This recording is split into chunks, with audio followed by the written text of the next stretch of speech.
साथ संगत जी, प्रेम से कहना धन निरंकार जी। आप सभी का स्वागत है एक नई साखी के साथ आपके अपने चैनल पर। तो आशा करता हूं आप सब अच्छे होंगे। तो चलिए सुनते हैं आज की साखी।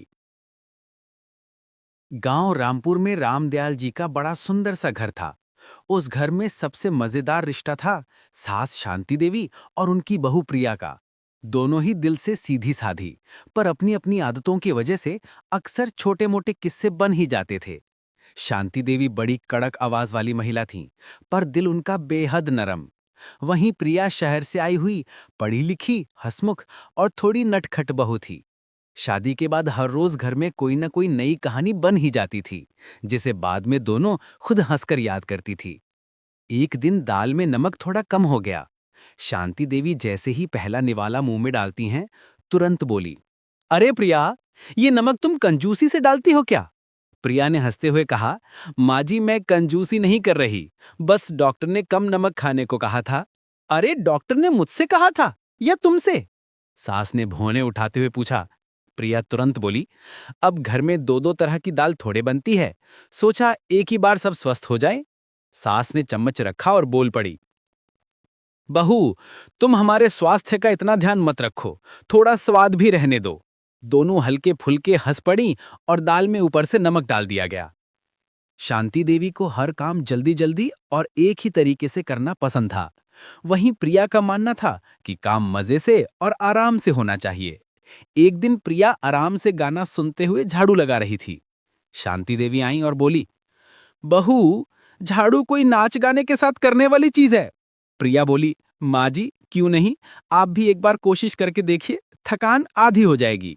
सास पहले तो मुंह फुलाए, लेकिन 5 मिनट बाद खुद ही गुनगुनाते हुए पोछा लगाने लगी। प्रिया ने हंसकर कहा, माँ जी आप तो मुझसे भी अच्छी सिंगर निकली। सास बोले, अरे बहू, हमें शर्मिंदा मत करो, सुनने वाले भाग जाएंगे। घर में ठहाकों की आवाज गूंज उठी। एक दिन तीज का त्योहार था। मोहल्ले वाली औरतों ने घर के आंगन में झूला बांधने का प्लान बनाया। जैसे ही झूला तैयार हुआ, सबसे पहले प्रिया बैठ गई। धीरे धीरे झूलते हुए वो गाना गुनगुनाने लगी। शांति देवी ने कहा, बहू इतना उछल कूद मत करो, झूला टूट गया तो? प्रिया बोली, माँ जी आप बैठिए, आपको बहुत मजा आएगा। सास बोली, अरे मैं पुराने जमाने की औरत हूं, मुझे क्या जरूरत? लेकिन मोहल्ले की महिलाओं ने सास को भी बिठा दिया। जैसे ही झूला चला, शांति देवी पहले थोड़ा डर गईं, फिर अचानक बच्चों की तरह खिलखिलाकर हंस पड़ीं। प्रिया बोली, माँ जी ये रूप तो मैंने पहली बार देखा। सास ने कहा, बहू तुम्हारे साथ रहकर मैं भी जवान बन रही हूँ। मोहल्ले की औरतें मुस्कुराईं। इतनी प्यारी सास बहू की जोड़ी कम ही देखने मिलती थी। प्रिया ने सास को नया स्मार्टफोन दिया।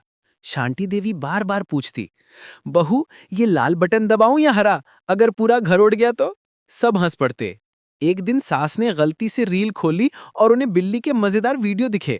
वो इतनी जोर से हंसी कि प्रिया दौड़ती आई। माँ जी सब ठीक है? सास ने कहा, बहू ये दुनिया तो बड़ी मजेदार है, इसे पहले क्यों नहीं दिखाया? उस दिन से शांति देवी खुद ही रील बनाती, कभी फूलों के साथ, कभी रसोई में, और कहती, बहू ये पोस्ट कर देना, हमें भी फेमस होना है।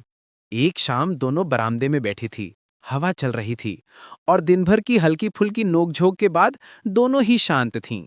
शांति देवी बोली, बहू लोग कहते हैं सास बहू में प्यार नहीं होता, पर तुमने तो मेरी ये सोच बदल दी। प्रिया ने भावुक होकर कहा, माँ जी जब आप माँ की तरह प्यार देंगी तो मैं भी बेटी की तरह ही तो रहूंगी। दोनों ने एक दूसरे का हाथ थाम लिया। घर में जैसे शांति और प्रेम का माहौल फैल गया। अगर आज की ये साखी आपको अच्छी लगी हो तो चैनल को सब्सक्राइब करें और ज्यादा से ज्यादा लोगों के पास शेयर करें, बड़ी कृपा होगी। अगला पार्ट देखने के लिए चैनल को सब्सक्राइब करें। साथ संगत जी, प्रेम से कहना धन निरंकार।